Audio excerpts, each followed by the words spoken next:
Welcome to the Read Your Keys podcast. I am your host, Joel Lopez. I want to take the time to say, if you're enjoying the podcast, please go ahead and on iTunes, follow or subscribe and comment if you're enjoying the show. If you're following on Spotify, go ahead and follow. Today, my guest is Miss Evie Magazine. She is an artist and writer for Truth, Beauty, and Humanity. You can find her on Twitter at amymastrine and on Linktree was that /amymastrine. Amy, welcome to the show today. Thanks, Joel. Thanks for having me. Well, I wanted to have you on the show because I've, followed you on Twitter, and I saw your art, and I think you take a different approach in your art from what I've seen. Like I saw the how you pronounce it, Oris Press podcast that you did, and you guys had talked about CGI. In the art world, is that where a lot of artists are now? Is that where they're leaning towards? Yeah, I have definitely noticed more of like an uptick in like digital art, and it just has slowly like crept into the space of like traditional art. I remember when I first got on Instagram before Facebook bought it, it was great. It was all just traditional artists, independent artists, really easy to find each other. And, slowly over time, it just became like, it got bought by Facebook, which changed it entirely. Now it's just like a lot of, honestly, I think like kind of smutty content, but yeah, I keep up with artists there mostly. And I see more and more like artists like flip to digital art, even if they were making traditional art before. And, I don't know. I just think that's kind of a pity. I don't like digital art as much as I like traditional art. There's just a different quality to it. Like I feel like the artist's soul is more transmuted in traditional art than it is in digital art, if that makes sense. So, well, just so from background on me, I'm what you would have called like a jock. So like everything for me it had to be pragmatic and it had to be functional. Like that's how it was. My wife, on the other hand, she was a dancer, and an actual dancer though, not like a stripper. She was actual right. She was an actual dancer. I just have to say that because it's just like right. What comes to people's mind. Like, so she was an actual dancer. So what kind of dance? Ballet. So she did ballet and she did modern, but they also had this dance called lyrical, which is very, very beautiful. Very like, she danced, and then in the early, the late 90s, early 2000s, and then she went back to school in the late 2000s. Yeah, that's right. I'm getting my timeline correct. Mm-hmm. So it's a different place, but like I had noticed, like, they had, now the new dance was all very, very modern, and it wasn't really pleasing to my eye. Like I liked like the beauty, the flowing of it. And I just really, really enjoyed, the beauty that comes with like having artists, because she's very much an artist. Like I was having this conversation with her just the other day, because we're celebrating Hanukkah, and like she like decorates stuff for that, and I'm not a decorator.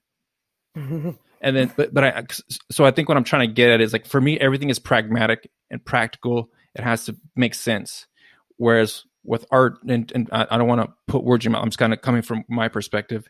It's they add beauty to things, whereas like I wouldn't add it because my mind doesn't think that way. And it's like, well, how do we put a monetary value on it? Because that's kind of how my mind works. It's like, okay, like you want to do this art thing, like, well, how is it going to pay any bills? Or, those things come to my mind. But like with my wife in the house, it just makes the house a home in a different way, where she decorates it and it's like, oh, this is a nice space.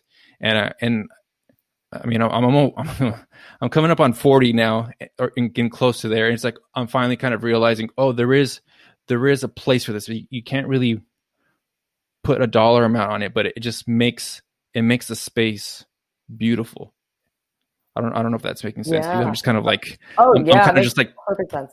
throwing my thoughts out there. Sorry. Yeah, no, totally. Like, I think it's kind of funny because I feel like what you're describing is sort of a male-female divide in a way. I feel like guys often don't like, they're just content to just like live in a box basically. Sometimes they're just like, yeah, this is fine, which is cool because like they're so easy to please.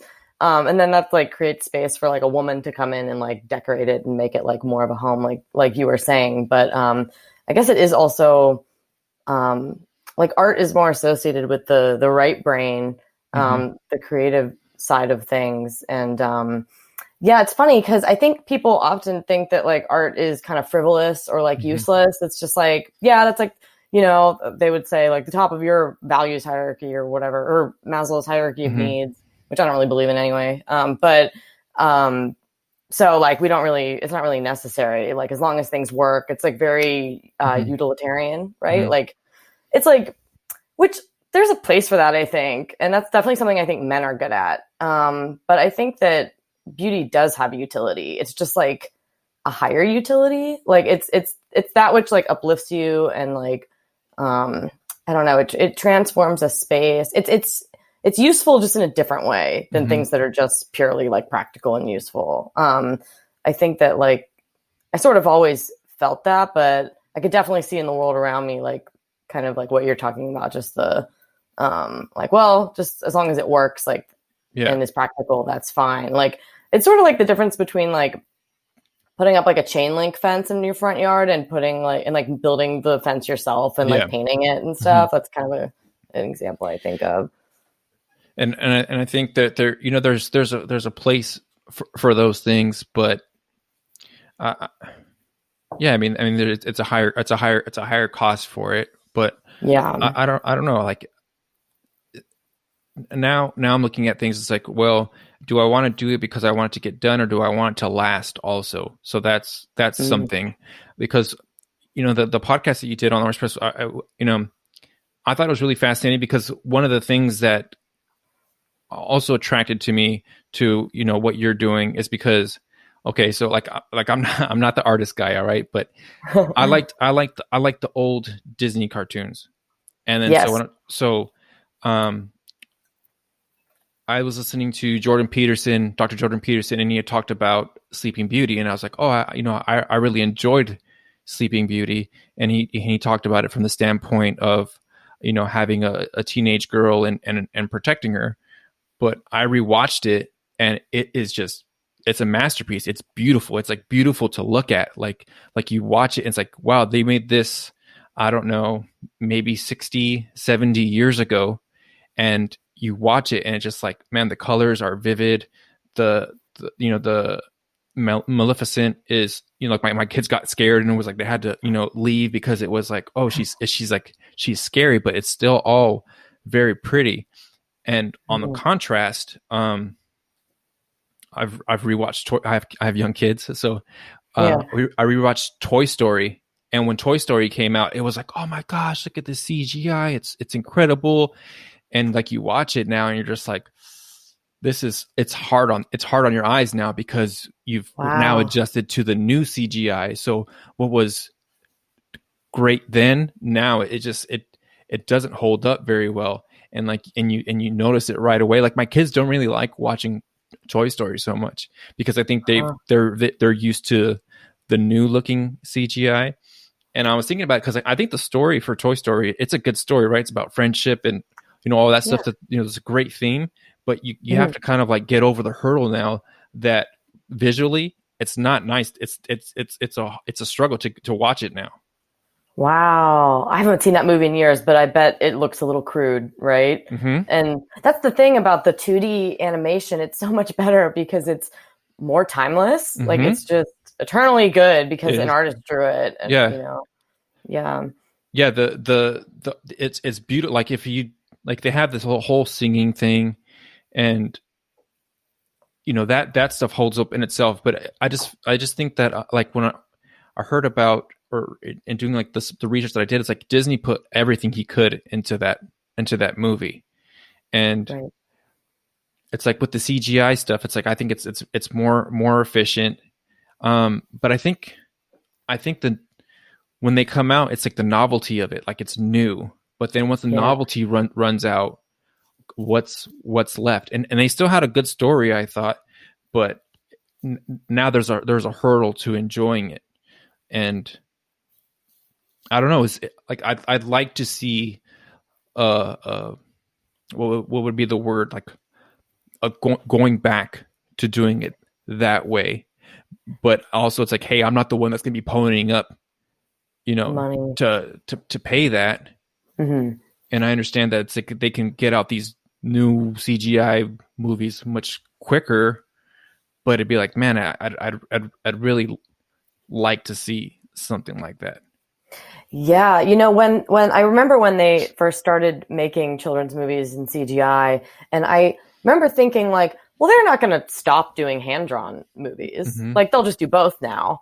And then like no, like they've completely stopped doing artist-drawn movies, which, and I guess it must be the cost thing, like you said. But then the funny part is that those movies become less valuable since you're making them cheaply and fastly. I think over time they're not going to stand the test of time. Yeah.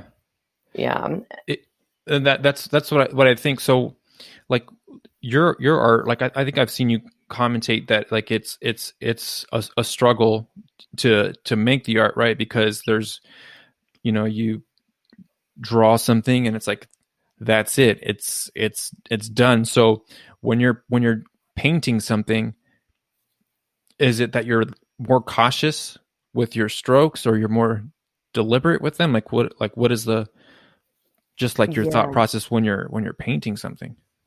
Yeah, it's kind of a weird mix of thought process and no thinking, but like with a digital piece, you can like delete forever, but with painting, traditionally, it's more of like a record of like your emotion in the moment and your thinking in the moment, and you can't really go back that easily. Like you can paint over things to an extent, but if you want to move forward, like you kind of just have to find flow and like keep going. So yeah, I don't know, it's different. It's funny because like depends on the piece. Like sometimes I'll just show you one right now. Like this, I'm just painting this girl just for fun to like look at some color. And I'm just sort of like winging it. It's sort of surreal and I'm not really thinking too much about it. But then if I'm doing a piece that like, I don't know, there's a different mood to pieces that I plan out. Like I'll plan out pieces that are like for a client, or like I really want to like communicate something. Then I'm a lot more process oriented. And I'll, be really particular with like the reference photos that I pick, and like where the strokes go, and like maybe even do a couple of like sketches first. So yeah, it's weird. It's like, because I don't know, with art, there's a flow that you find with it, with any piece, but like where you're just like completely in it, and you time is melted, and you're like 3 hours go by and you have no idea that time just passed. But then, you also want to be like disciplined to an extent, and not just be like crude in your line work. Like there's this artist I followed for years who kind of got me to start painting, and she used to do like more realistic, but still like emotive work. And now she just kind of like scribbles, and like Picasso got kind of lazy too. I'm told, where it all starts to like deconstruct and just be kind of like postmodern like work where it looks like a kid could have drawn it. And I really don't ever want to go in that direction. Like I always want my work to be representational. So I don't know, that was kind of like a long way to answer your question. But. No, I mean, like to me, the artist point of view is interesting because it's not really the way that my mind works. And so I think it's important because like, so a lot of what I do is like, because I have kids and they're different from me. And then so like I have kids, I think, that have like artistic talents. And so it's like, I'd like to be able to nurture those things in them. Like luckily I have a wife who like has that bent also, but like for me, I just like to gather more information so it can help me as well. Because to me, it's just like wow, like do you really just like get something in your head and you're like, you're gonna put that to paper, to the canvas, or whatever medium you're using? Like that, to me, that's pretty awesome. And as I'm getting older now, it's like, oh, like to be able to create something and to like you said, leave a record of something, like that's very, very meaningful. But I think that, people like myself have lost the importance of that, because I think that I think it was like Andrew Breitbart who said that like politics comes downstream of culture, and people like me don't really engage in the culture.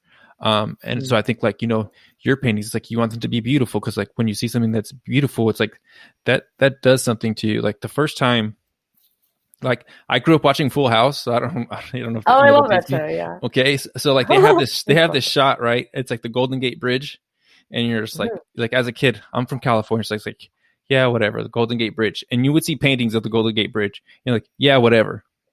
But then like in my like late teens, I went and I saw the Golden Gate Bridge. It's like, that's why everybody paints this thing. That's why everybody takes pictures of this thing. It's like, you have to see it. Like, you think it's Yes. so dumb. Like, why are you taking pictures of this bridge? But it's beautiful. Like, it is beautiful. Like, that's the first time I've been like, this is beautiful. Like, I was awestruck. Yep. I was like that when I saw it the first time too. And then I moved to San Francisco, like because of the beauty in that city. That's interesting that you're from California, because growing up on the East Coast, well, Pennsylvania, I don't really know what you'd call us. It's like the Appalachian Mountains. We're not quite the coast, but I was always so like thirsty for art and culture. And like, I was like always the only like artist I knew, other than like a few, maybe like two other friends. And I never really saw art around me. And I was always just like, why aren't people making art? And then I think that influenced me like wanting to move to California, because I found like a magazine that was from Oakland that had all this like cool art in it. And my sister moved there. I started visiting her, and there was just art like everywhere, really, like murals, and even the houses are artistic in San Francisco, all that old architecture with like gold leaf and stuff on it. So yeah, I moved there, and I was just like what you just described, like totally awestruck by it and excited by it. But yeah, I kind of interrupted you, but I'm wondering where you're. No, look, the thing is, because I'm from Southern California, so it's a different vibe down there. I mean, I guess it's it's more the Hollywood, but I was more of like out in the suburbs. So my parents went to work, I went to school, and I played sports, and I hung around other people that played sports. So I was wasn't really my jam to do art galleries. Like we did go like to Venice Beach and stuff, but like I thought those people were strange, like that, and even then, like you meet artists and you're like, oh, you guys, you're different. All right, like okay. You said it, yeah. Yeah, artists are weird. I think it's that high openness that they have. It's just like, which is a danger with being an artist, I think. Like I struggle with it sometimes. I'm so high openness that it maybe makes me kind of impressionable. So like as I get older, I'm learning how to like put the like set a boundary and be like, no, and be like, I'm not about that. Artists are weird, but you have to be like a little crazy, because like otherwise you're not like exploring, I guess. And it's related to creating. I think I saw someone recently saying something like to be an artist, you had to I don't know if it was have the confidence, but your work is going to be judged. And I would think that like for me that would be a struggle, because I want things to be like perfect, like if I'm showing myself. And so like, yeah, I'm sure that openness kind of helps you too, right? To be like, yeah, I created this thing and now I want to show it to the world. Yeah. And for me, it was like, I don't know. I never really was shy about showing my work. It could be just because like from a young age, people always told me like, you're a good artist. But I stopped painting for a while in college, because like college just beats any creativity out of you, I guess, even if you are studying like art in college. So I'm told. But I stopped drawing and painting for a while, and then I started to again. And it was showing the painting to like my coworkers. I remember their reaction was like, they like kind of lifted up and like their eyes went big, and they were like, wow. And I was like, that's a cool thing to be able to do to somebody. Like that obviously just made them happy. So I'm going to keep doing this. Yeah. So it's like, it's for me, but I always have like other people in mind. Like when I make art, it's like I really consider like the audience like a lot. Like sometimes I worry like too much, but it's kind of like a balance you have to strike. But like I paint with the intention of like knowing the art is going to like be seen by people and be a part of like a community or like be in the world, which I think is artists like, so you have to be brave, like you were saying, you have to have like kind of a confidence. And you also kind of like have to be really intentional, and like you have a responsibility there if you're creative. It's like, what kind of art do you want to show people? Are you going to show them like something super gross and like distorted and like ugly? Like I don't like, I hate when people like use their, like maybe they have talent, but they're like using it for like an end like that will just like bring people down. I really think artists have a moral responsibility to like uplift people. And like, where does that come from? Because I think there's been a bit like from the, like I don't see a lot, but what I do, what seems to become popular or make the news or stuff is stuff that is, not pretty, not nice to look at, disfigured. And like it sounds like you, even in like the artist community, are kind of like an outlier from them. So what were like the influences for you to be like, you know what, like I want to do things that uplift and are prettier and beautiful, like, because that's seems to run contrary to the current. The current. Man, I don't know why I just like didn't fall into that. It's easy to do. And I've seen really good artists that I've admired falling into it, and it's just like such a pity. But I think for me it was like, it's so weird. I feel sort of out of control of my art sometimes. Like it's not me doing it, which is like a weird thing to say. But like I remember like beating myself up when I was like, I used to be like a pretty hardcore leftist. And I used to be like, why don't I make political art like Molly Crabapple? She's like a leftist artist. And I feel like my art needs to be political. I'm not like saying enough. Why do I always just want to paint like beautiful women and like just beautiful like landscapes and stuff? And I would be hard on myself for that. But then like, I think a friend was just kind of like, beautiful women are like a sign of life, which is good. Like it's fine to like them aesthetically and like want to paint that. And like they're a sign of fertility and they're just beautiful. It's fine. And I was like, okay. So, but it was weird. It was like, even if I tried to change my art, it's hard to like force yourself to make something that doesn't feel honest. So for me, like the representational art, portraiture, like painting God's land, that all always felt more like honest work than like if I would try really hard. Like the modern stuff, like, or like the deconstructed stuff, always to me it feels and looks very just try hard. Like you're trying to be trendy instead of doing what's honest to you. And I don't know. It could be also, I've also considered that maybe it's like my lineage or something. Like I'm Italian, and my last name has it means like master of a trade or craft. So I think someone down my line was like very skilled with like their hands or something, maybe building things, painting, I don't know. So like maybe for me it's just like, I don't know, like genetically, like biologically, like I can't like do the modern stuff. Like it feels super wrong to me. Like I don't know, it sounds kind of crazy. I don't know, like I would think that like for me, like from what you're saying, like I would analogize it to like food. Like there's just certain food it's like I won't cook that way because it doesn't feed me in the same way that these other dishes that are very technical and very hard to accomplish, but they don't satisfy me the way that the home cooking that my ancestors cooked as well. Kind of trying to keep that same line of thinking there. I maybe that's it, but I mean, I appreciate that you're being honest with yourself, because I'm sure you would get more applause if you made, because you do want to paint for the audience because you want them to be pleased with it, but you'd probably get rewarded more in the short term, right? If you were doing what everybody else was doing, right? Because everybody would agree that, hey, that this is the way to go. Whereas yours might stick out a little more. That's a good point. Like, yeah, like what audience are you trying to reach? Because like probably the biggest audience is the kind of postmodern one right now. So like if I wanted like a lot of like attention and praise, then I would make that kind of work. But yeah, I think the food analogy is perfect because I want to make art that like kind of, I have a lot of influences that, and those influences like make me feel nourished. Like when I look at that work, I feel like more, I don't know, like, yeah, visually nourished when I look at it. So I want to like do that for other people.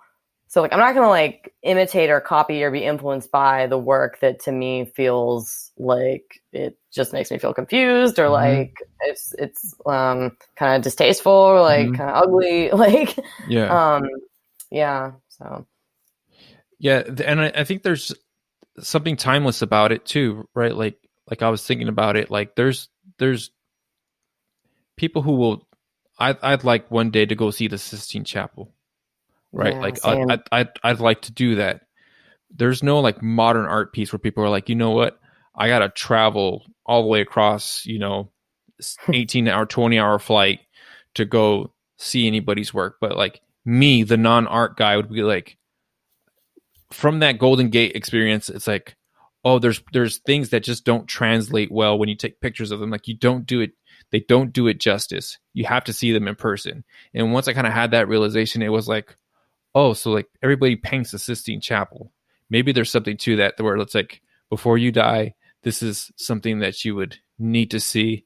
I don't know if that's every artist's like intention when they are painting. It's just like, hey, there's this thing I have inside my mind or my heart or my soul. I don't know, because I don't know how that what the thought process is, but it's just like there's something I need to do and I'm doing it, and hopefully it'll, in the short term, people will like it, but maybe stand the test of time. I don't know.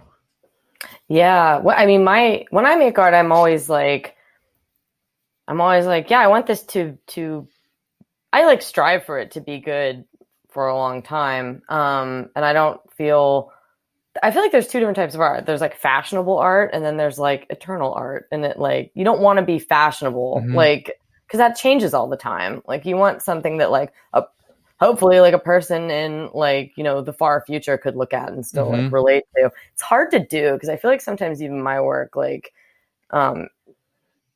is influenced by like the times and like the things that I use. Like my really bright paints, like the one I just showed you, like maybe they won't make those in the future.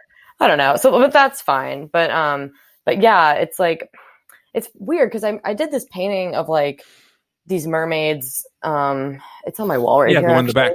Yeah. And it's like, so she's like coming out of the water and like reaching up to like the light, right? And I didn't think too hard about that painting when I made it. Like it was actually a collaboration between me and a woman in Portland who was commissioning it. And she like I picked the mermaid, she picked the sky, and I just like put it together. But then like I did that in 2012. People like still really like that one. It's like one of my best selling like prints. And it like really resonates with people. And I was like, why do people like this painting so much? And I thought about it and I was like, oh, it's kind of archetypal because this mermaid or woman or whatever is coming out of the water, which represents like, I mean, historically, mythologically speaking, it represents your consciousness. So water represents like consciousness. Okay.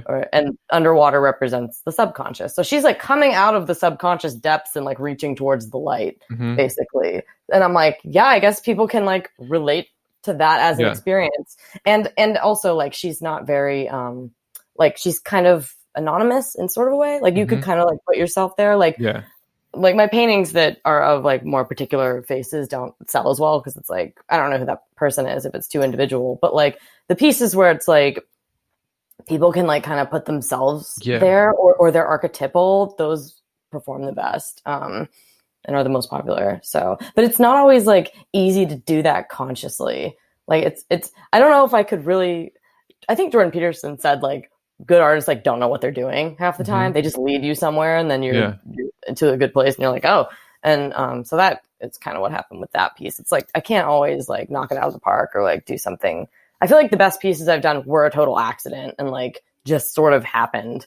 So it's a little frustrating because I like want to make it good. Well, I think that there's the skills aspect of art, right? Like is that probably what you know up until you created that painting? Because that sounds like it's like the first one where like the skills kind of came together with like, we'll just say your voice kind of at the same time, and it kind of came into alignment at one time. How, if you don't mind me, how long was like that? Because I saw, I think it was in the Conversations of a Generation, or there was press that you said that you were in, when you're in school, you were like, I could do this forever. Like, this is like the best part of school is just to do art. Like, how old were you when you kind of had that thought in your head?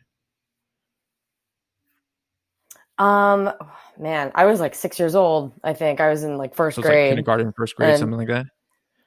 is that, yeah, first grade. Yeah, first grade. I remember like my first grade teacher asking me that. And yeah, I thought it was awesome. And like didn't understand. And I still am kind of like this. I'm like, I don't understand why everybody doesn't want to do this. But it's kind of like you said, like your brain just works differently. Like Mm-hmm. I just am visually like kind of inclined, and like some people are more practically inclined, and like we Mm-hmm. need both types of people.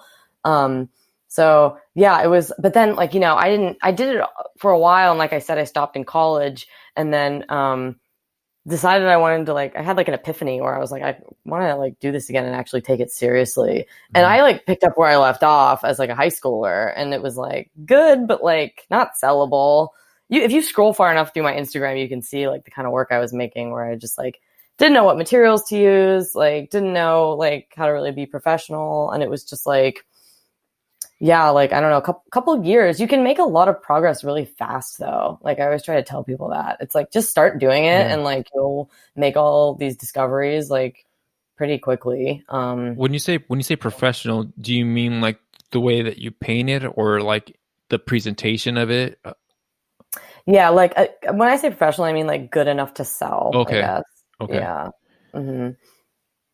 Yeah, there's a difference there, I guess. It's like, but they say that you have like, I don't know, like 10,000 bad drawings in you before you like do something that's like masterful. But I still sometimes feel like I don't know what I'm doing, and like wish that I had like a mentor. Were your parents, did they encourage you to draw and do creative things? Yeah, they were great about it. They would, even when I was in college and like having meltdowns because I didn't really like college, they were like, "Why don't you do something with your art?" And I'm just like, "What kind of parents like tell you to do art instead of go to college?" Like Yeah. they were giving me that message a little bit. I was scared. And they were always really supportive of it. And I always like feel bad. I hear a lot of people say that their parents, like people will like look at my work and be like, "You're good. I wanted to do art, but my parents wouldn't let me." And I'm just like, Mhm. man, that's like such a tragedy. Like, I hope I'll be the kind of parent to support. I mean, I know I will, but yeah. Well, I think like I have lots of young children. The issue with art is that it's messy, and it's just like we have stuff everywhere. Like they have their art cart, they have like you can see this is where we homeschool. So like Nice. that's like cleaned up. It's like all out of view, so it doesn't show up. But yeah, like they constantly create. Like my wife got them some I don't know if it's molding clay, I think. Yeah. Mhm. But they can put it in the oven and make it, and it's not just like, I don't know. But anyway, like my Sculpting, kids, probably. yeah, my kids are like building stuff, and then one of my kids like made this like little penguin, and it was like it looked like a penguin. I was like, man, you made this? Like, to me, it's incredible. Like it really blows my mind. But these aren't things that I would think of, and so like I'm thankful that I have my wife who thinks.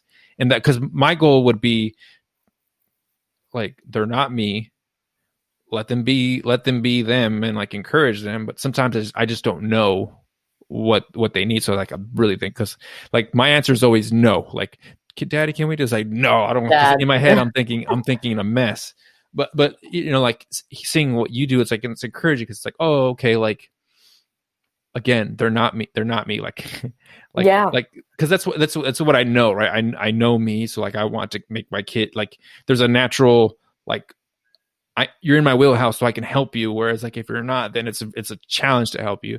So Mhm. but anyway, like I want to help my kids. So hearing like that your parents were supportive of it, it's like, okay, like I want to support my kids. I mean, does it mean that they're gonna be artists like you? But like, let's explore that, take it where it goes. So you you have those skills, or you build, what is it, the right side of your brain, because I don't want you to be like, I want you to be comfortable being able to, look at spreadsheets, or, look at art, and be able to speak to people.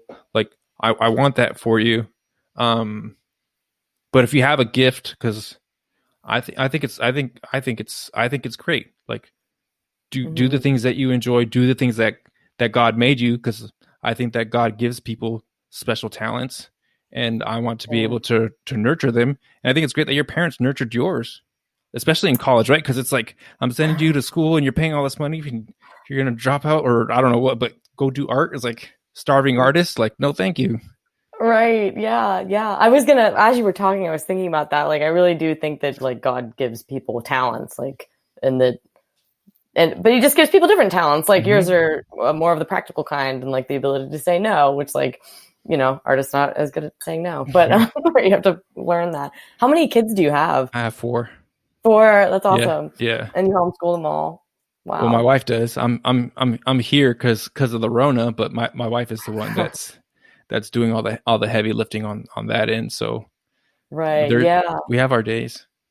Yeah. I think like, yeah, if your kids are, yeah, definitely always encourage art. I think I feel like the world needs more of it so bad, because I bet people are kind of, maybe they have the talent and they don't feel encouraged and they don't feel supported in it. I'm lucky that like no one's ever been like unencouraging to me about it. Like I hear people say like, this teacher was horrible to me and like super cruel about my work, and like my mom wasn't cool about it and stuff. And I just like don't have that experience. So I'm kind of thankful that I can't relate to that. But yeah, I think it's kind of like a myth too that you don't make any money at it. Like, okay, I don't make like that much money at it, but like some months I make like 1K, and it's kind of like it's not reliable. And I also have a day job, so I always wonder like if I didn't have a day job, what it would be like monetarily. It'd probably be a lot more stressful, I think. I think about that a lot, but like basically it's like, it's not untrue that you won't make any money at it. Like if anything, it's a great like side hustle to do. And it's fulfilling. Well, I think now more so than ever, it's like, you have things like Instagram and you have social media where you're able to share it, and you're able to have an audience to do that. Whereas before, you might have had to set up like an art gallery, right? And like rent a space or be connected, because are you in like like, what's the population of the city? Are you in a big city? Because it sounded like you went from a small town to a big city and then went back.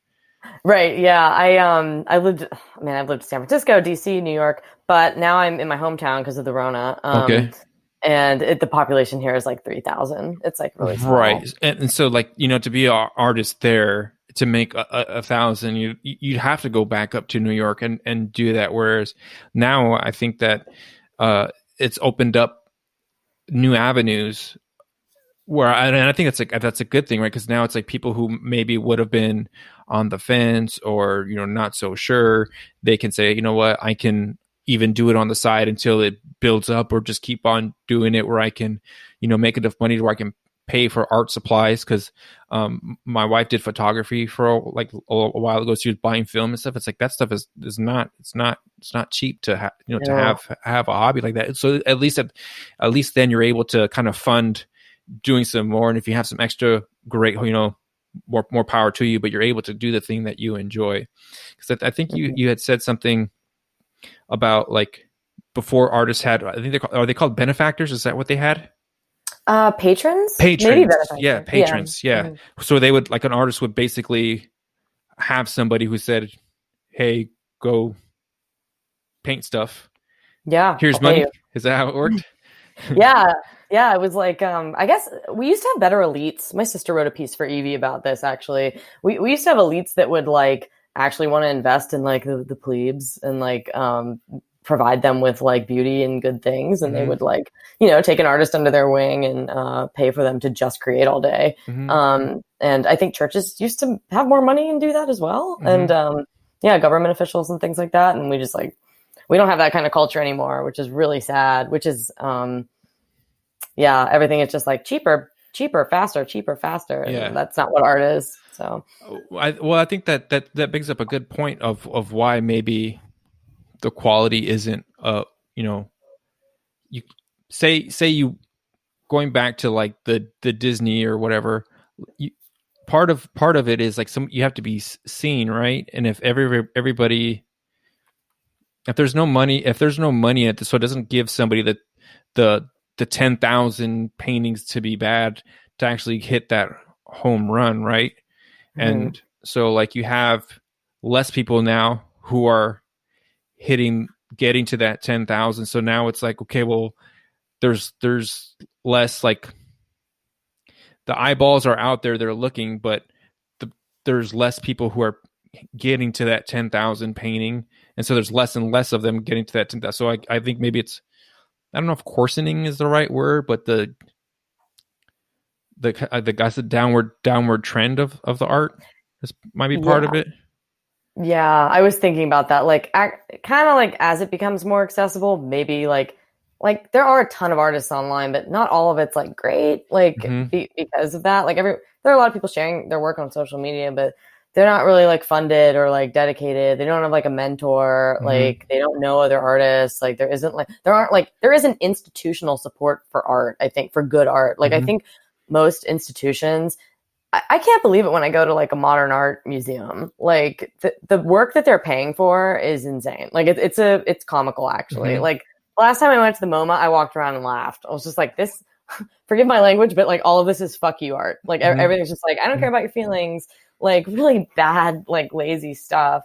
So I wonder like what kind of world we'd have if like they were actually supporting like I know a lot of artists that like do representational art, like very like delicate, technical, beautiful stuff, but they're broke. Like they're like moms or like, you know, can't even afford a wedding. Like these artists exist. It's just that they don't have any support, and it shows up in our culture. I sometimes wonder, like you mentioned that Breitbart quote that like, what was it? Politics is downstream of culture. Right. Okay, I agree with that because I think that art actually makes culture in a way. I guess it's a little like yin and yang, but like I think like art really shapes culture in ways that people don't really give enough credit to. I'm pretty sensitive to like the stuff that my kids see now. So like new cartoons, I don't really like them watching them because there's the values aren't there, but also just like the way they draw them, it's really like it feels like maybe like that Museum of Modern Art. It's like, but they kind of like I don't know how to explain it, but it's just like you see the way they depict the characters, and it's unsettling. Like it's like this doesn't sit well with me. I can't explain it, but I just don't like it. So we're not watching like this. Flat and crude and kind of almost grotesque. Yeah. Mm-hmm. And so like that, like I'm not interested in that. One of the things that I thought was interesting, like so I listen to podcasts too, and so the famous one is Joe Rogan. He had Kanye West on maybe like a month or two ago, and I thought one of the most fascinating things that he said was that he wanted to get musicians and kind of be like a benefactor. Was that what you said? No, I'm sorry, the patron. The patron is the one that gives the money, right? Yep. Yeah. And so he said he had the idea that's like, I want to get these musicians together and they're just going to work on music all day, and we're going to use that to worship God. And he kind of like did like this impromptu thing, and I was like, oh man, like wow, that sounds amazing. And it's like, yes, like he gets it. Like this is something that is missing, I think, where we're so practical about everything. We're practical, that there's this other side of us that's been missed. And that's where people who don't have, we'll just say, godly values have taken over. And now you have that downstream. That's what I've seen. And so it's like, I think that's like I don't know if that's a revolutionary idea, but because it sounds like people were doing it before. And when we go see these pieces, they're all from the same time period. So did they all have patrons that were supporting them? I would think that give it more chances to hit home runs is basically kind of what I'm thinking in my head. Yeah. Yeah, the artists that like are known throughout art history definitely had like a lot of support, and like they just throw money at them, like Bouguereau, Michelangelo. That's how they were able to like make. Because I would look at their work and be like, how did they make so much work? I'm lucky if I make like one painting a month. It's like that's, and my friends, like they were paid to do. That's all they did. They were just paid to do that. That's really cool that Kanye gets that. That's kind of a return to tradition thing he's doing without knowing it. Probably because it's an old idea, but like right now it's revolutionary just because we absolutely like don't do that anymore. I feel like maybe some artists exist that like get money from elites, but they're probably not making anything that like anyone's going to remember in 100 years or so. So yeah, that's a really cool idea. I should have listened to that podcast. Yeah, I mean, he's a pretty interesting guy to begin with, but like that was the one idea where I was like, oh yeah, this is something else, because like most churches they might have like good music, but then it's like when they try to do like if they're gonna do any kind of like play, it's usually like the Christmas play or like the Easter play, and it's not a caliber where you'd be like, let me invite my friend over who doesn't believe to come watch this, because it's gonna be like, it'd be like me, like come watch me paint because it's Easter, right? It's like I don't paint, but I'm doing it because like, hey, the church kind of needs me to paint, but like I'm not a painter, so it doesn't really fit. But I think if churches were to pay attention to these things, then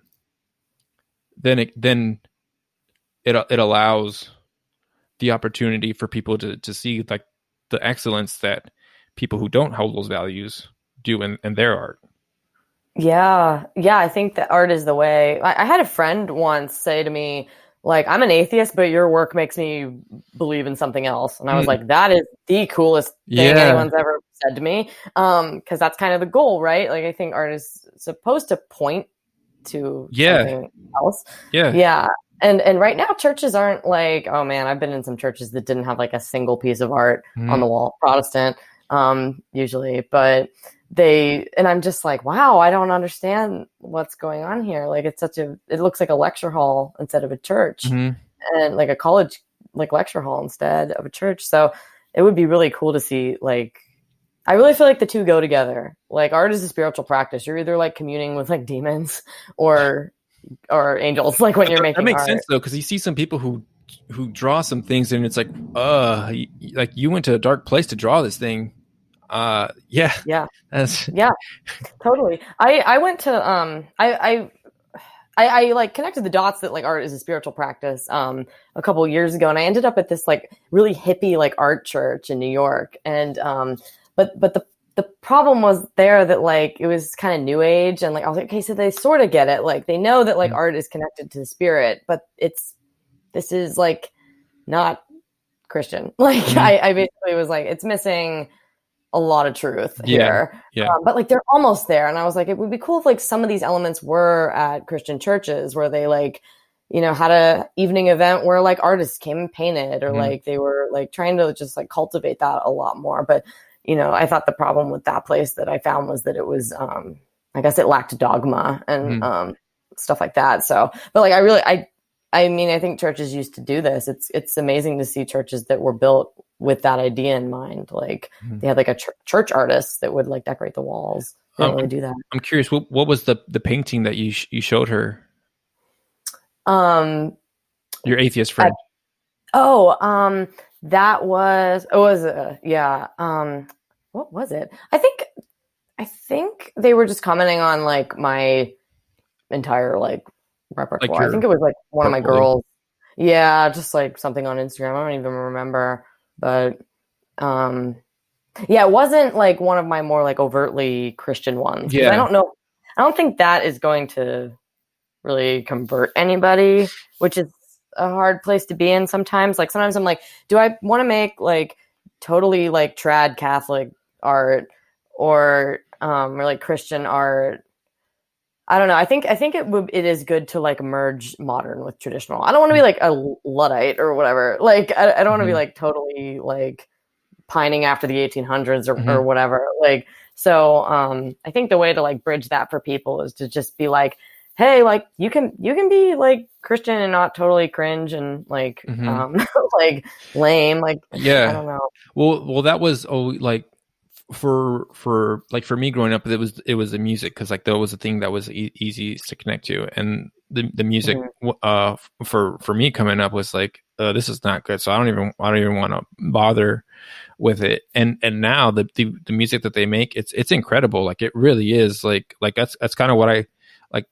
Like I'm the hip hop guy. Like that's what I listened to growing up. Like if it wasn't hip hop, like I didn't like I don't care what else it is. But now that I have kids, but also time, like the things that I thought were really good, 20, 30 years ago, you listen to it now, it's like, this sounds terrible. Like lyrics aside, all the other stuff, because it was very novel, kind of going back to it's like the CGI thing. It was like, it was a Yeah. new thing and it sounds cool. But now that uh, with the passage of time, you're like, this doesn't hold up very well. Like I would say maybe like 20% of like the songs that is maybe not that, but less than half of it, like you listen to it now, it's like this doesn't stand the test of time. And we're only talking 20, 30 years, which is you know a blink, the blink of an eye. um Hmm. and so those things from like the 1800s, like that's lasted this long. So I mean it's not a bad idea to kind of at least dip into it, like you said, right, where it's like I want some art that's gonna stand the test of time. Hmm. Yeah, I want it to hold up for sure. And like, um, it's hard to, yeah, it's a hard like thing to grasp, like what's gonna last and what's not going to last. It's like, I don't know. I'm trying to like orient towards that, but like what has to happen in your creative process that makes something like stand the test of time or not? I think Hmm. like a big part of it, I think, is like technique and like you want to have the like skills first. Like you want to have some amount of like skillfulness with the materials and things like that. And then I don't know, like the rest is just like I don't know. You want to be pretty discerning, I guess, about like what imagery you use and Hmm. like you're excluding like a lot when you're making art, or at least I am. Like there's a lot of things that are a no that I would depict, but then there's also I guess a lot that like is a yes. So I don't know. I want my work to be like wholesome. Like I sometimes I think, and this helps, is would I hang this piece in a house? Like if I had kids, would I Hmm. want this piece around Hmm. and kids could see Yeah. it? And I think a lot of like, yeah, modern stuff, the answer is like no. No, Yeah. like I don't want this anywhere near them. Yeah. That's Because a go ahead. Sorry. well, I was gonna say like kids they help you think of the future and like Hmm. future generations and like how That's are they gonna true. perceive this? So but yeah. That's profound. Yeah, I didn't. That's a good way to put it. Like my kids, when we had them in school, they were in a charter school, and one of the mission statement of the school was seeking truth, goodness, and beauty. And I was like, wow, like that's I've never heard that before. But one of the things that they had at that school was like when you'd walk the hallways, they had like these classic paintings. I'm not good with painters, so but there would be like a Van Gogh painting. Um, Mhm. they actually painted it in their art class. So they had an art class, and they would do Oh, these paintings in there, and it was like, yeah, that's what I want for my kids. And so they made a conscious decision to kind of not have technology, especially when they were young. So it was like nice. they learned cursive. Because I saw Hmm. somebody was like, "What's the point of cursive?" And it's like, "Yeah, what is the point of cursive?" But like, if you're an artist, I'm pretty sure that's critical, right? Like the motion Yeah. and stuff like that. So it's you can't I can't put like a quantifiable, because even now you could say, well, cursive helps you write faster to take notes, because like, well, now it's like, well, you could just type it out on your device or laptop, or you could just record it. Like there's not a really an efficiency um argument Mhm. to make for cursive unless you don't have that. But I think there is an artistic case to make for it, right? Like Mhm. that Yeah. matters. Yeah, it's funny. Like I think the more we move towards like the digital and the technological, like I think the question becomes like then what is the value of like just handmade human things? And Hmm. I think they become more valuable in a world just saturated with like the digital. Mm-hmm. Like a cursive handwritten letter is a lot more valuable than a text Mm-hmm. message. Like it's so maybe that's like a positive way to look at technology is that it's kind of like illuminating like the like sacred human aspect of things, like human made things as like more precious. Cause I get a little like black pill about it sometimes where I'm just like, everything's going in this like hyper technological direction, you know, and a lot of it isn't good and it's out of our control. But, yeah, I think that like, I don't know. I hope that's the case. I know a lot of our elites, like they're not investing in like people like me. They're investing in like tech companies. Yeah. And like, that's where all the elite money's going. All the brain power is going to things like that, where maybe in the past it would have gone to art, right? Because it's like, well, there's no other thing to, you know, we've kind of hit the ceiling on whatever amount of money we can make here, so let's go make something pretty or beautiful. Yeah, or maybe even like art was the way people communicated. Like that's, you didn't have photography, like you had to draw a picture of something if you wanted to depict like a story or a person. So it was kind of like your only option. But yeah, I even mean like tech people, like I lived in San Francisco, a lot of like really wealthy like guys there, like that has more billionaires per capita than like any place. And they're not really like investing in or patroning like artists really. They're just investing in like each other's like startups and tech companies. Maybe like, I don't know, maybe some like Burning Man art or whatever, but it's a little different. But well, that's a whole other ball of wax too, right? I'm not very familiar with that, but like I've seen that and it's like, ooh, this is different for sure. It's a little pagan. Yeah, some of it gets like, yeah, it's I do like LED lights, like colored lights and stuff like that. Like I have these like fairy lights and stuff like that. And some of the LED work is like kind of cool. That's one like modern thing I don't mind so much. Like there's this artist that does like woodcuts and then he puts lights inside them, so then it like becomes like, I don't know, like almost like a disco ball, but it's a lot cooler like patterns than that. It's like the lights coming from the inside and like making pretty patterns, like stuff like that I'm okay with. But a lot of, God, like even at Burning Man, modern art, like it's just like seedy, or like it gives you like, I don't know, I'm like, you're communing with like some bad spirit when you make this. It's just unsettling, I guess. It's the only way I can put it. Yeah, and I think I like art that brings me like more peace or like inspires awe, like where I'm just like, oh my goodness, I can't believe a person did this. And it's also like, it should make me appreciate humanity. I think that's a big part of art too. It's like, so how is digital art doing that for me? Because the computer is making it. It's not a person. Yeah, so. Yeah. I think like going back to what you were saying about like the actually like written, like my wife and I we wrote letters to each other, and then so like there's something very like I see her handwriting in it, like it's like, yeah, that's my girl, like you know that, and you know we send text messages all the time, and it's yeah, like, you know, it doesn't really cost anything, it doesn't take any time. Like I would have to like, you know, write a letter to her, she would have to sit down and write a letter to me, and you know it'd be 3 or 4 days before I would get it. And so there wasn't, this is like cell phones weren't popular yet, so like it made it more meaningful. And I think that's something that you had kind of mentioned too with making physical art, right? It takes the time of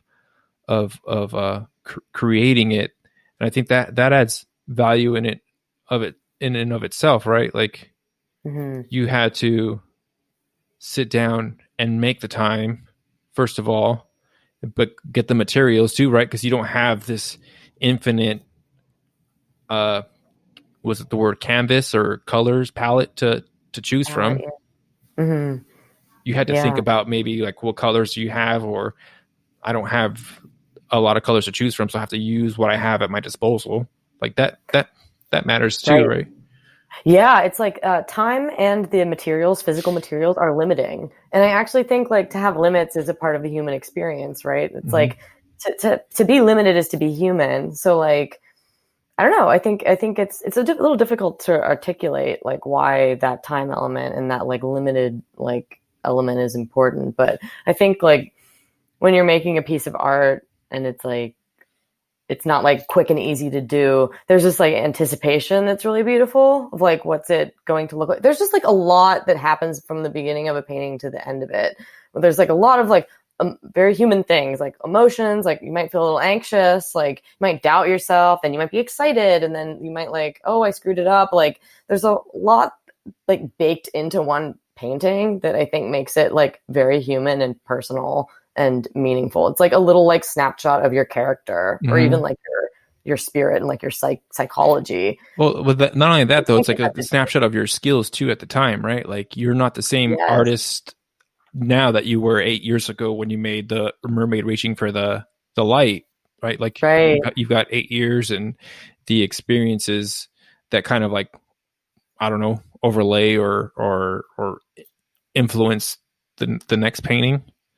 Yeah, it's like really time dependent. Like it's like I can't do that again, right? It's, I don't know, something sacred about time. It's a little, again, like kind of hard to explain, but it's like, I'll never.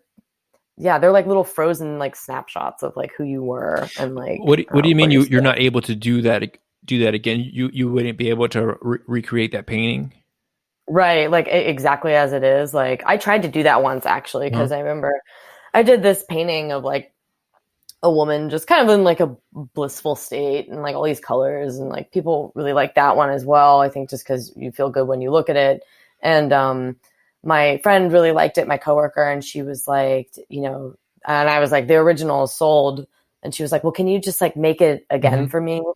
And I did. And she wanted it bigger, but it was not the same. I still was pleased with the outcome, but I was like, damn, like you really just can't do it twice. Like there's just something about like the moment that you did this and like the emotional state you were in, and like, you really can't like mimic it. They're all unique, like completely unique. So that's interesting, because like for me it's like, well, if you've done it once, you can do it again, but maybe it gets like 80% or 90% to what it was, but it's still, and like you said, you were pleased, but it was also the dimensions on the canvas were different, so that I mean that matters. And like the surface was different. Like to make it big, it had to be like this different type of canvas. Before it was wood. Just like all these things like go into making a piece like special and particular. Like your materials, your emotions, the even like the weight of your hand. Like, it's just like you can't get that digitally. Like you can't. That was interesting that you said that about the weight of the hand, because I remember you saying that on another podcast. I had never thought about that, because it's like like the pressure on there, like. I understood, like I could see it in my head, like you pressing down on the canvas, and it's like, oh yeah, that does make sense, because if I'm painting a wall, like I understand that, like if I press harder, then I'm gonna get a nice glob of paint, or if I'm just like rolling nice and even, like it's like, oh okay, like that makes sense, and like you're not gonna put it on the exact same spot with the exact same pressure that you did before. Like, oh, okay, like that's interesting. I'd never considered that. Yeah, because we change so much, like even just like incrementally, or like just like emotionally. Like I am not the same girl that I was in 2015 by a long shot. Like so many things are different just 5 years ago.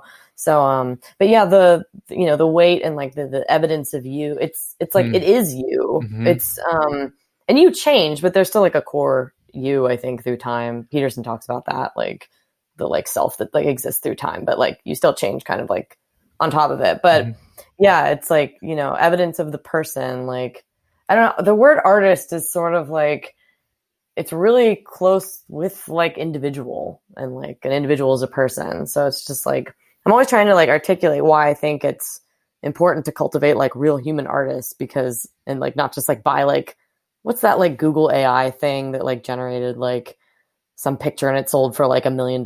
Some AI like made a painting, and it sold for like so much money, and I was just like, I kind of hate that.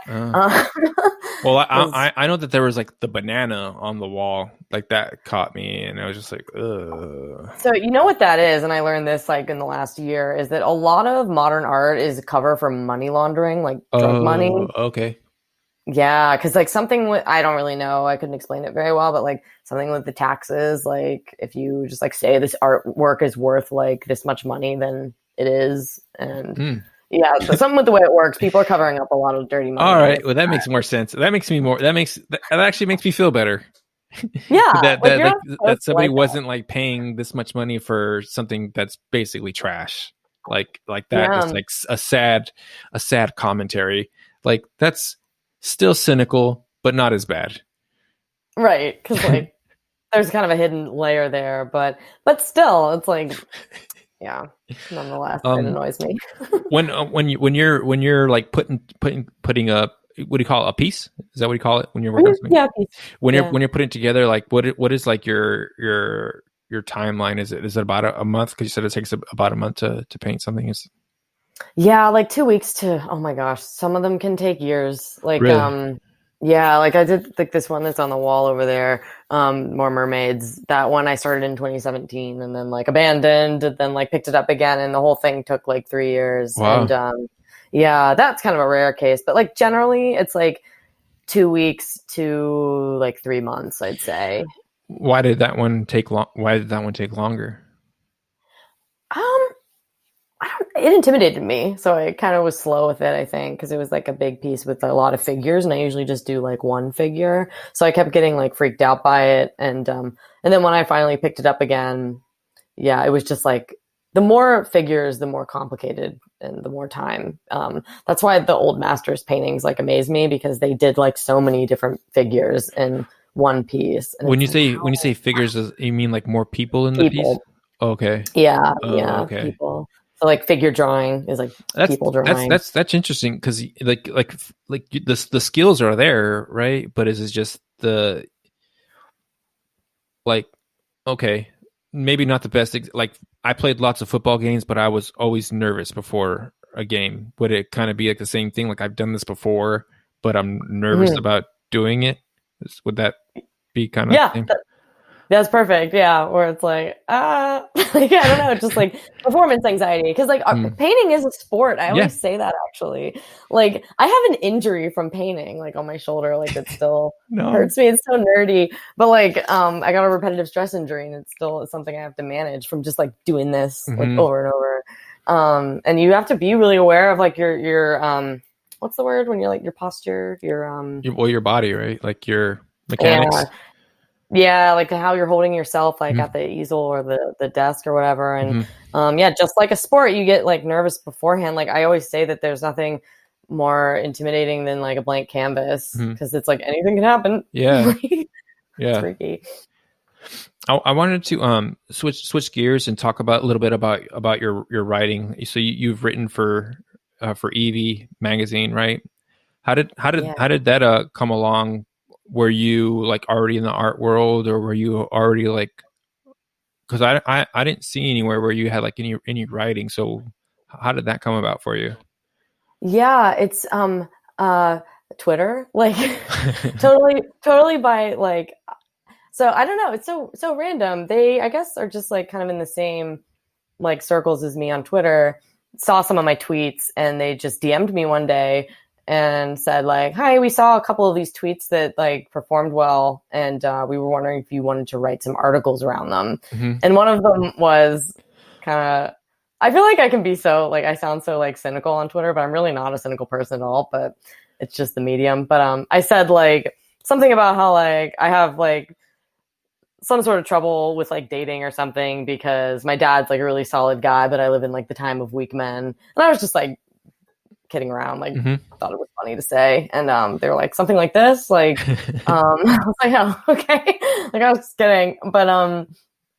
But yeah, so she sent me a couple like tweets. I forget what the other ones were about. Like yeah, some about like masculinity and like femininity. And yeah, I just sent them some pitches and they agreed to them. And now I'm like a regular writer for them. I write like bi-weekly because I have a full-time job and I also paint. So everything I've written up until now has been like my own pitch.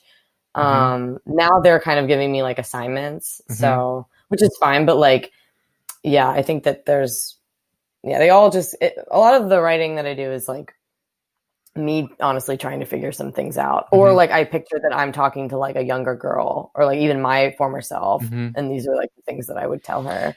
Well, I mean, I really like the magazine. Like, I followed along because I would go into the grocery store and I would see magazines, and it was like I'm a teenage boy. I don't want to see this stuff, and this is what they're, peddling to girls. Like, that's not good. Mm. And it's gotten considerably worse than from when, I was a teenage boy, and I'm like, I don't want my daughter to see this stuff. But when I see Yeah. the stuff on Evie, it's like, oh, I would totally, like, when she's, a teenager or whatever, like, I'm totally cool with her reading what they're discussing here, and in not only what they're discussing, because that does get into sensitive topics, but in the Mhm. manner in which they do. I think it's very respectful, Yeah. and I think it has their heart in mind, because I think one of the interesting things that you wrote was how the patriarchy protects women more than modern feminism does. And I thought that was Mhm. really interesting, because I think you come from we'll just say a small town, right? So what was that like, going from, because you went from there to straight to San Francisco? Is that where what happened for you in your experience? I went from my small town to Penn State, and that's where a lot of, honestly, like, brainwashing happened. I Mm-hmm. guess colleges are just so leftist and Marxist. I was also picking up ideas on the internet, so you know, yeah, I became more of a feminist when I was at Penn State, and then I moved to the Washington D.C. area, and that was a little better for me because I met conservatives and they were really nice to me, and I was like, oh, that was like a crack in my armor where I was like, they're not like these Mm-hmm. like evil people I was told. And then I moved to San Francisco. It was funny because I moved to San Francisco when I was kind of like, I guess you could say I was like a libertarian. Like I was like kind of more right on like fiscal issues, but I was still left on social stuff. So like still a feminist. Mm-hmm. So my ideas led me there, and like the art thing, like I liked how artistic of a city it was. Yeah. Um, but then I when I lived in it, like lived in a place where my ideas were being carried out, and I Mm-hmm. saw the decay around me, I was like, it just like red pilled me. Like I was just like, okay, like the things I'm thinking are not actually what lead to a good society and a Mm-hmm. good civilization. And like I realized that I was rebelling against like, yeah, it's like GK Chesterton said, like, you shouldn't like tear a fence down unless you know why it was put up. Mm-hmm. And like, I think a lot of people cannot explain like the ideas of like Christianity or like Western civilization, but the people railing against them can't even explain those ideas. Mm-hmm. They just are like saying that they're bad, and they take for granted like what's really being held up by those ideas. So Was there certain experiences that you had that were like, oh, I got to get out of here, or like, this is oh not yeah, what I thought it was? oh yeah, like yeah, a lot of it was like I don't even know where to start. A lot of it was dating. Like Uh-huh. I'd go on dates, and these guys would like they'd pull up like pictures of like them and their ex in like fetish gear and be like I'm into this kind of thing, and I was just like, Why are you showing me this why the hell are you showing me this? Yeah, on a and like first date? yeah, first date. No That's San way. Francisco. Yeah, it's just such a open anything goes culture. Like it just started to disgust me, and I also wasn't connecting with anyone there. Like I was just not making friends, and Mm-hmm. like no one was because I don't think you can like beat the Italian Catholic thing out of me really. I don't know, but yeah, and like a guy I was dating went into depth about this like porn festival that he went to. So the fact they even have porn festivals in San Francisco is like Yeah. ew. Yeah. And when I'm on a date with him and he's like saying this in a restaurant, and I'm just like, it just made me think about like I was like this. Like if I want to have like a family one day, like these are not the kind of guys that like are father material. If they're Mm-mm. like saying this kind of stuff to me and like Mm-hmm. showing me pictures like this, it was like On the first date. on the first date, Yeah. yeah, and just it upset me, and like, and that, but then really, what really was like, I need to get out of here was, yeah, so many things like socially, like everybody was really into like polyamory and like experimenting with Mm-hmm. relationships, and I was just like, I don't, want to do that at all, and it was, I saw some of my friends from Pennsylvania that lived there kind of getting like taken in by the culture, and they were like wholesome girls from good families, and they were sort of like going, I think, Down a down dark path. dark path, yeah, and making concessions slowly over time to Mm-hmm. like, I guess I'll be open, like stuff like that, and then but really like the streets themselves are unsafe, like They're filthy too, right? they're filthy, yeah. Mm-hmm. There's poop everywhere and garbage, and they smell, and there's very, very unwell and frightening people. Mm-hmm. And I used to have kind of like this idea of like homelessness where it was like, they don't hurt anybody. Like, it's just like, you know, people who knows what had happened to them. And like, I was more compassionate, I think, until I like lived around a lot of homeless people. And like, maybe this is going to make me sound mean, but like, a lot of them were like very entitled and like mean. And like, I was just like, you're not doing your personal work. Like, you're able-bodied. There's like no reason you should be like yelling at me and like smell like crap and like whatever. Just, I didn't feel safe there at all. And felt really unprotected. And I was like, you know, my hometown doesn't have any of this. What year was this going on? Oh man, this was 2016. Oh, so recently then. Yeah. 2016 to 2019. I lived there. Oh, so you just went back then, pretty much. Yeah. And I know, right? It was May 2019 that I left, but like, yeah, understand that like I was always there kind of like feeling like an alien, like not really liking like the culture and stuff. And it just sort of, pushed me farther along. Yeah. You never felt like you belonged. But what about for your art? How was that? Was that a place where it was fun, or was just because everything else going on, there wasn't much happening on that end, or was there like a I don't know, some vigor for your art? Actually, no. So it's interesting. I was very inspired in San Francisco because it's beautiful. And, it is.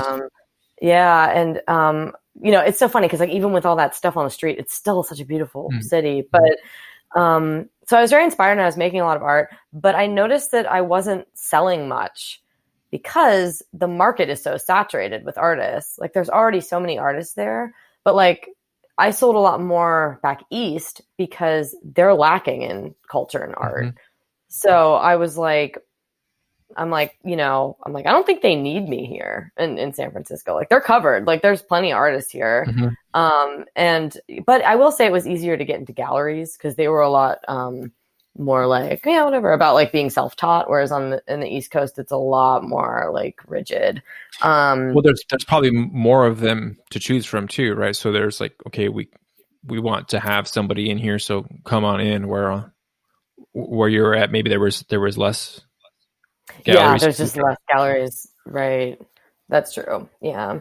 So very weird experience. I kind of realized that like I'm starting to think like maybe art is like important for, I don't know, it's something you like give to your community. So for me to just like move to a city that I wasn't like raised in and like try to make it work there, just didn't quite, I don't know.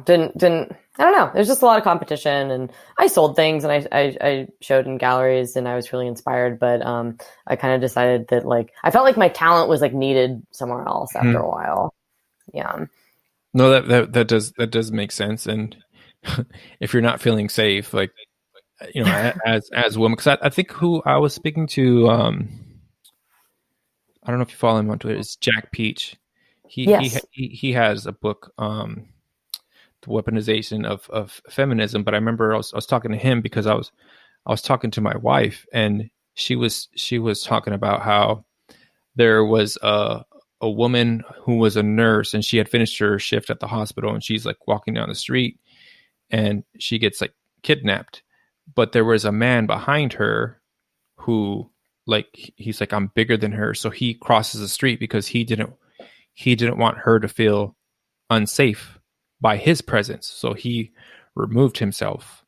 But by him doing that, it opened it up to like an actual predator. Oh wow. Just like he like she was going down the street and he was behind her, and so he was like, okay, like I'm gonna cross the street and go this way, so he couldn't see her anymore. And then so someone else came and grabbed her, kidnapped. I don't know what happened to her, but I was like, yeah, I do that all the time. Like I go on walks like really early in the morning, and if I see somebody, like I'm 6'2", so like at night it's dark. I don't know what anybody impression gets of me, so I'm gonna go ahead and get out of the way so they know, like, hey man, like it's cool, like I'm not trying to do anything crazy. I can't imagine that like in San Francisco, because my wife, she would she would ride the light rail at night, and it was like, yeah, carry some like pepper spray or whatever. Like that's something like I don't have to think about because like it's just not something I ever have to think about. But as a woman, it's like, yeah, like you definitely have to think about those things when you're Yeah. in places where you're vulnerable. Yeah. And yeah, I'm 5'3". I'm like 108 pounds. Like I'm little. And I remember like so much of San Francisco is me just like at first I was like, I can handle this. I have pepper spray. And then over time I was like, I need like a bodyguard walking down the street. Like I don't feel safe. Like my sister had someone like throw a cigarette in her face, like Just walking down the street. walking on the street. Like, and she's like a young woman, like who does that? And someone out of their mind. And I heard so many stories, like women, this one friend of mine got punched off of her bike. Like she was like on a scooter and like this guy punched her and took the bike and like ran, and she's screaming for help, and like no one helped her. Like that's what I didn't like about San Francisco, is that like there was so much danger and such high crime, but like I felt like none of the guys were like doing anything about it. Like I don't really know. It just seemed like a huge breakdown of social order. Like it's a very feminist city. So, there's this idea that we like women can handle themselves. We like let them do their own thing. But like meanwhile, like women are getting like punched on the street and like things thrown in their faces. So is that really a good idea? Was that a huge change from where you grew up? Oh yeah. Like I'm from like a conservative Christian town. And like if someone was walking, that's what I realized too. I was like, this is a real community. Like if someone's like laying on the street looking like something's wrong, like people around here would like address the problem. But like in a city, like there's just not that social fabric. Like there's not that trust. There's not like no one will be like, who's your parents? Like where can we take you somewhere? Like, cause it's just anonymity. And it really like made me realize like the community is really important, and like things can get out of control without good families too. I think it's also very like, I think a pretty like anti-familial city. Like there's no kids in San Francisco. No dads. Yeah. I remember going up to visit, and we were talking to some people, and I think we had 2 kids at the time, and it was like, you guys have kids? Like, ew. Like, what are you like? Okay. It was very strange, and so I'm originally from Southern California, so my wife is from Northern California, so we would go visit. But I remember being like, I don't want to raise my kids here. Like I don't want my kids here. So we're here in Arizona, and I mean we have 4 kids, and it's not out of the I mean it's still more than normal, but it's not like, whoa, like, do you know how you have kids? You know that happens? Like, yes, I know how it happens, dummy. Yeah, I remember. That's funny. Yeah, I don't know what is wrong with Northern California. Well, I know what's wrong with it, but it's very like antenatal. And my friend got pregnant, and I was like, "Oh my God, you're pregnant!" Like I was super excited, and she goes, "Oh wow, you're the first person that had like a good reaction." I was like, "Really?" That's yeah, and she was like, "Oh." I know. And like, she was like, yeah, a lot of my friends were just like, didn't think it was a good idea. A lot of people there, they're really far left. They think that having kids is like bad for the environment, or it's such a stupid meme that isn't true. And what part of Northern California is she from? San Jose. San Jose. Okay. Yeah. So it's a little better, I think, but like San Francisco, Yeah. Berkeley, Oakland. Yeah. But yeah, and I was always told that like Southern California was better in that regard too. It was more like Christian and family oriented and things like that. Yeah, the like when I would visit, I got it was very much the tech influence and the artist influence, and I don't know. In Southern California, I just felt like it was just like, outside of LA. We were just kind of normal, just regular, we wanted to go and, watch the Lakers or watch football or have barbecues and, go to the beach or the mountains. And, that was kind of it. But even now, I don't like going back. It's really crowded, and Yeah. expensive, and so like I'm good where we're at for now. Um, Yeah. and then there was another one that you had, is that the marriage is not just a piece of paper. Like Mm. I thought that was important, because I think that's like a line of thinking, like for people who will say want to be in like a committed relationship. Like that's like a step up now from where we've gone, where before it was like you get married, and now it's like if you even want to be in a long-term relationship with somebody, it's like, well, we can do that now, and play that game, because I think, I don't know, I don't want to, because I've been out of the dating world for a long time, but um Good for you. but I have kids though, so it's like I want to prepare my kids for, with Right. with What they're gonna hear. uh, you know my boys with wives, modeling that, and my girls with their future husbands. Hmm. But is that a line of thinking too, right? Because it's like, well, we don't need to get married, but we can just play house and we can cohabitate and then we could just do that and not get married. Like, that's a line of thinking too now, right? Oh yeah. Like I heard it all the time. Like marriage is just a piece of paper. It doesn't really mean anything, and you can just like live together. And no one ever explained. I wrote that piece because no one ever really explained to me the reasons why you get married. Like I didn't understand. I was raised Christian, but no one explained it to me, like spiritually or even just like economically or like practically. No one explained it to me. So yeah, I know a lot of people who are kind of just like, I don't know, they're not getting married, and it's like you should get married. Like I don't know, like I think that it's a good thing for people. It like binds you to a person, and you can't just like walk out the door when it gets hard. Mhm. I do have some sympathy for people in that I think it's probably a little scary to like radically change your life, move in, like get married, move in with someone. Now your whole life is different.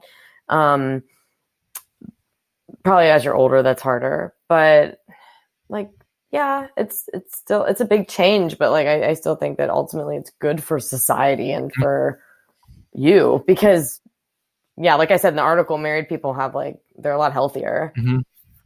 Yeah. And their Well, kids are healthier. the people who say studies show don't like to reference those studies. It's like, we follow the science. Well, how about over here? Like, that doesn't fit with my idea of science. How did you come to those conclusions though? Because that's what's interesting to me. Because like that's when I spoke to Jack, like he was this atheist, and he like felt like he wasn't he he's like, there's things that are wrong all around me.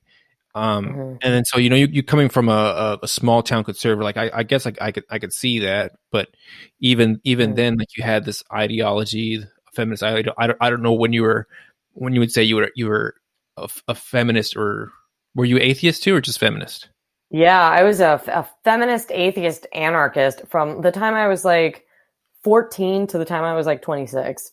Okay, so Um, a fair amount of time, especially like in the growth stage when you're making these decisions. right, yeah, like crucial time and it like varied. Like I like got more hardcore into things as I went and then like crawled out of it. But yeah, it was like because I don't know. There's just a lot of brainwashing. Like there's just a lot of like stuff thrown at young women. I think that Mhm. sounds like a good idea, and their brains aren't. Women are just so susceptible to like propaganda. Like they're just so much more easily manipulated, I think, than men are. So I think I was like kind of. I'm not like a victim. Like I have my own head. Like I should have been able to see all that as really silly, but I don't know. I think I just thought it sounded right and cool and like there were reasons I was like dissatisfied with a small town. So, but yeah, it was a lot. Jordan Peterson was huge. Like he's a big reason that I unraveled all of Really? that. Like he was the first That's interesting. person. So he seemed to appeal more to men. So, but it sounded like he was influential on you as well, because he said he would say things like, "Well, men tend to gravitate towards Mhm. Mark." I didn't know that was for you as well. Oh, he was huge. He's why I'm like sitting here talking to you. Because he was the first person who I think what really like red pilled me. Forgive that term. I know everybody has like a different reason, like whatever it means. But he woke me up in that he said that he was like there's this idea that like women need to have a career, but most women don't have a career, most people don't have a career, they have a job. And I was just like, oh yeah, like that's totally true. Like I like my job. I have a good job. It's meaningful in some ways, but like it's definitely not like, I don't think it's going to be as fulfilling to me as having a family. So yeah, he was able to explain. I was hearing a lot of like rationalizations for feminism. Like it sounded great. Like there were all these reasons for it. Like, you know, all sorts of like rationalizations for feminism. And I wasn't hearing reasons and like intelligent like rationalizations for like having a family or like believing in God or like things like that. Like sometimes I feel like the left and like the feminists and them, they have all the like reasons, and it's not that there aren't reasons on the right. It's just like a little more hidden. Like I didn't know where to like find that stuff, or it just never appeared to me. But yeah, he was able to like explain things that no one could give me like satisfactory answers for before, if that makes sense. Yeah. And then so for that piece specifically, like how did you come to those conclusions? Because you had come from this place of the atheist, feminist, anarchist, and you were there through your formative years, so you've thought through all the reasons, rationalizations for that thought process. So how did it lead to you like, no, marriage matters? This is recent, right? Because you said Jordan Peterson, so that's within like the last 3 or 4 years.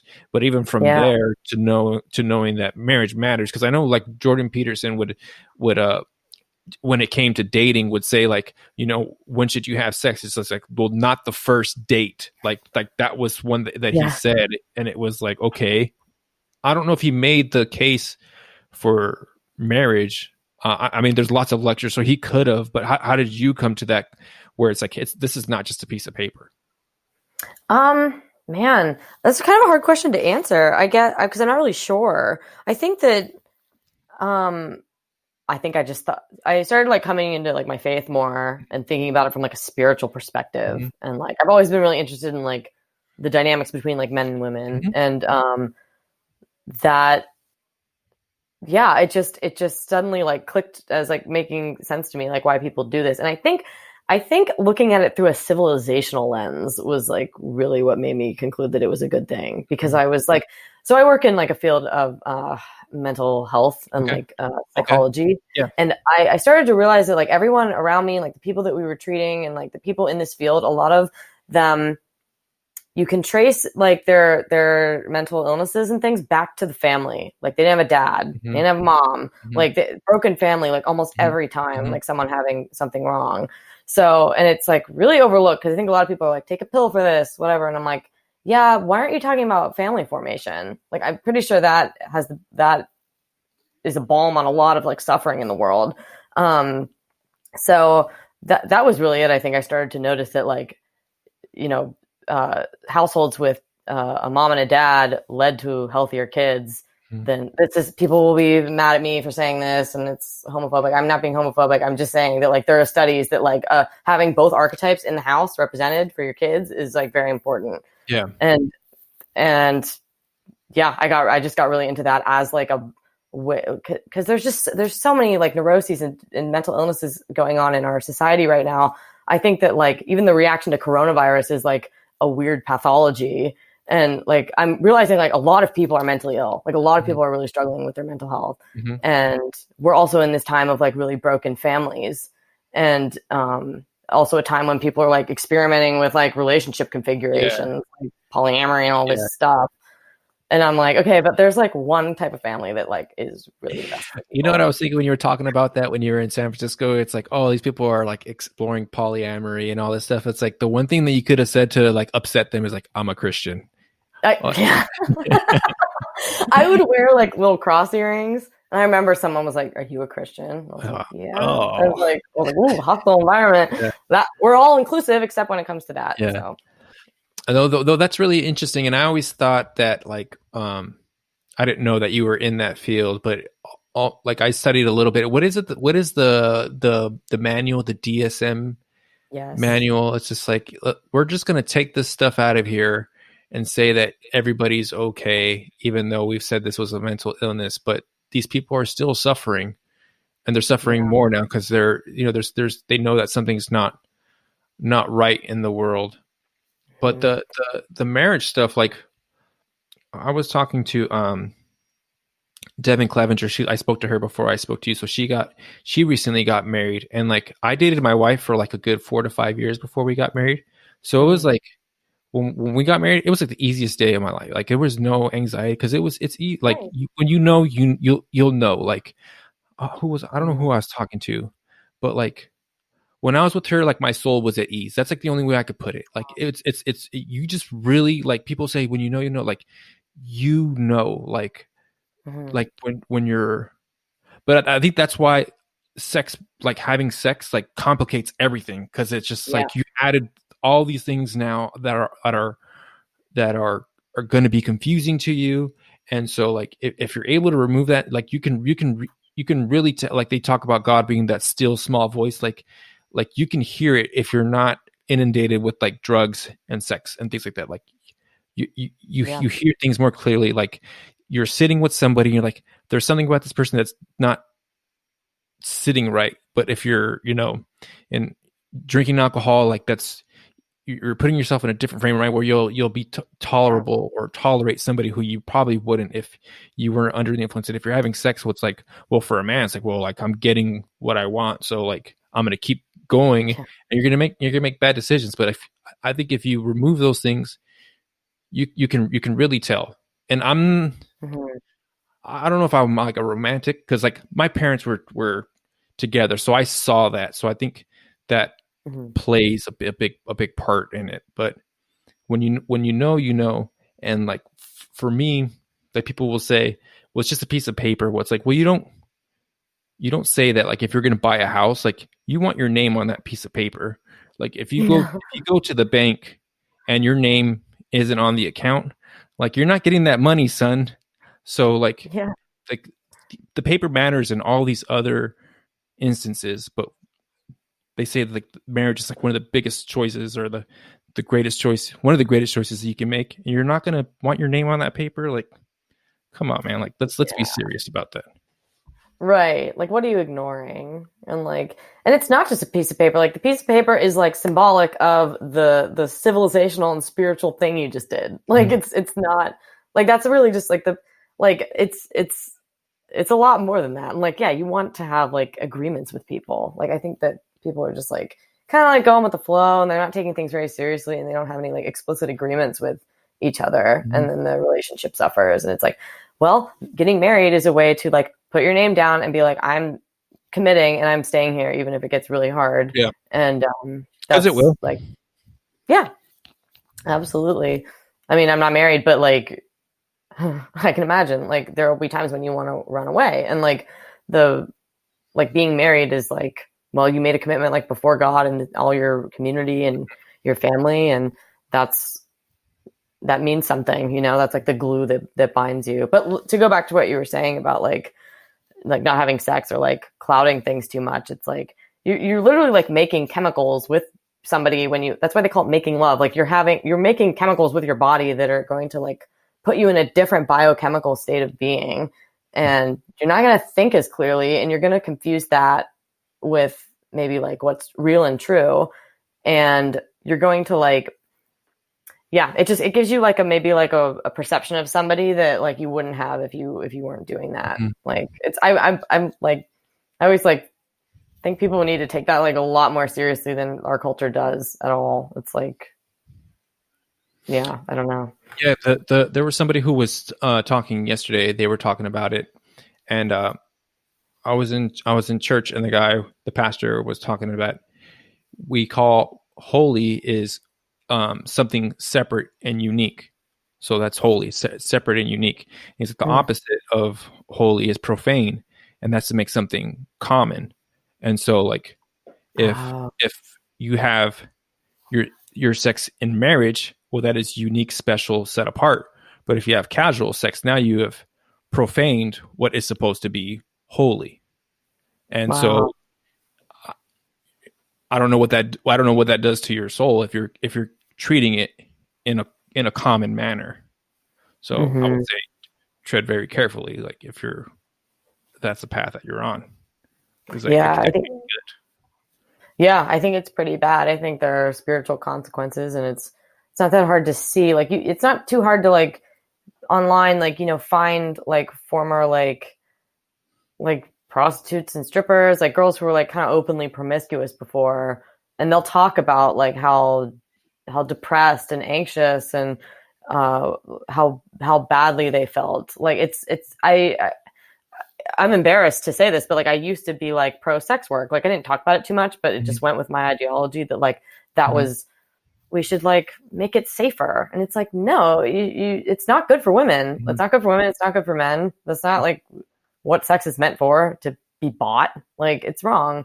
So I guess the older I get, the more I'm just comfortable being like, yeah, I'm drawing a line here and I don't like agree with that anymore. Good for you. Draw those lines. Yeah, I did a podcast with Sherry Lopez. She was sex trafficked for like 20 years, and she came out of it. And now she helps people to avoid grooming and things like that. And it's heartbreaking. And they make it look like, yeah, they're willing participants, but there's a lot of coercion even for the ones that are quote unquote doing it willingly, and it's pretty eye opening and disheartening. But yeah, like.